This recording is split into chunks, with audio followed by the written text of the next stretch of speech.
نظر drama serial تم بن کیسے جیے میں زارا بہت پریشان ہوتی ہے۔ عدیل کہتا ہے شوہر کو مزاجی خدا کہتے ہیں اور اس کی ہر بات ماننے کا حکم بھی دیا گیا ہے۔ زارا کہتی ہے وہ تو ٹھیک ہے، سعد میرا بچپن کا دوست ہے، میں سوچ بھی نہیں سکتی کہ آپ مجھ پر شک کریں گے۔ عدیل کہتا ہے بات شک کی نہیں، بات اصول کی ہے۔ زارا کی آنکھوں میں آنسو تھے۔ عدیل اٹھ کر چلا جاتا ہے۔ زارا عدیل کا انتظار کر کے سو جاتی ہے۔ عدیل کو بعد میں خیال آتا ہے آج شادی کی ہماری پہلی رات ہے، مجھے زارا سے اس طرح بات نہیں کرنی چاہیے۔ وہ میرے بارے میں کیا سوچتی ہوگی کہ میں اس پر شک کر رہا ہوں۔ عدیل اپنے کمرے میں واپس آتا ہے، زارا سے معافی مانگتا ہے۔ جو ہوا غلط ہوا، مجھے ایسے نہیں کہنا چاہیے تھا۔ زارا کہتی ہے میں کوشش کروں گی کہ آئندہ محتاط رہوں۔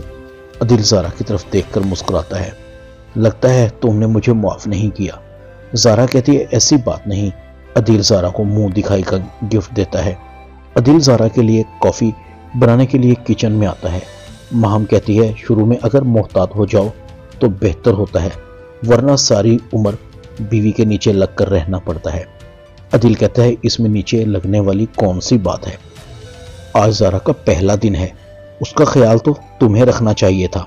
ماہم اپنی ماں کو کہتی ہے بھول جائیے اپنے بیٹے کو، وہ زارا کا ہو کر رہ گیا ہے، اب اسے آپ کی کوئی فکر نہیں۔ فریدہ بیگم کہتی ہے ایک تو مجھے تمہاری سمجھ نہیں آ رہی، پل میں تولا پل میں ماشا، تم خود تو زارا کے آگے پیچھے پھر رہی ہو، آخر تمہارے دماغ میں چل کیا رہا ہے؟ ماہم کہتی ہے آپ سمجھ نہیں رہی، گلا کاٹنے کے لیے پہلے چھری پر شہد لگایا جاتا ہے۔ ادھر زارا عدیل کو کہتی ہے مجھے اپنے حقیقی خدا کا شکر ادا کرنا چاہیے جس نے آپ جیسا ساتھی مجھے دیا ہے، مجھے آپ سے کوئی شکایت نہیں ہے۔ ادھر سعد کی بہن کو بھی اپنے منگیتر سے گلے شکوے شروع ہو گئے ہیں۔ تمہیں میرا بالکل بھی خیال نہیں، اتنے عرصے بعد ملے اور تم نے میری ذرا بھی تعریف نہیں کی، حالانکہ میں تو صرف تمہارے لیے تیار ہوئی تھی، ورنہ مجھے کوئی اس شادی میں جانے کا شوق بھی نہیں تھا۔ ویسے بھی ماہین کا رویہ میرے ساتھ ٹھیک نہیں تھا۔ ڈولی کا منگیتر کہتا ہے میں تم سے ملنے آیا ہوں تاکہ تم سے باتیں کر سکوں، تمہارے ساتھ ٹائم سپینڈ کروں، اور تم گلے شکوے لے کر بیٹھ گئی ہو۔ ڈولی کہتی ہے اگر تم سے گلے شکوے نہیں کروں گی تو کس سے کروں گی؟ تم نے سعد کو نہیں دیکھا، کچھ اس سے ہی سیکھ لو۔ ہر وقت میرا بھائی تمہاری بہن کے آگے پیچھے پھرتا ہے، وہ اپنے گھر سے زیادہ تمہارے گھر رہتا ہے۔ ادھر زارا کی امی بھی زارا کی وجہ سے پریشان ہے، کوئی خیر خبر نہیں زارا کے ابا۔ منظور کہتا ہے تم زارا کی فکر چھوڑ دو، وہ کسی غیر گھر میں نہیں اپنے گھر گئی ہے۔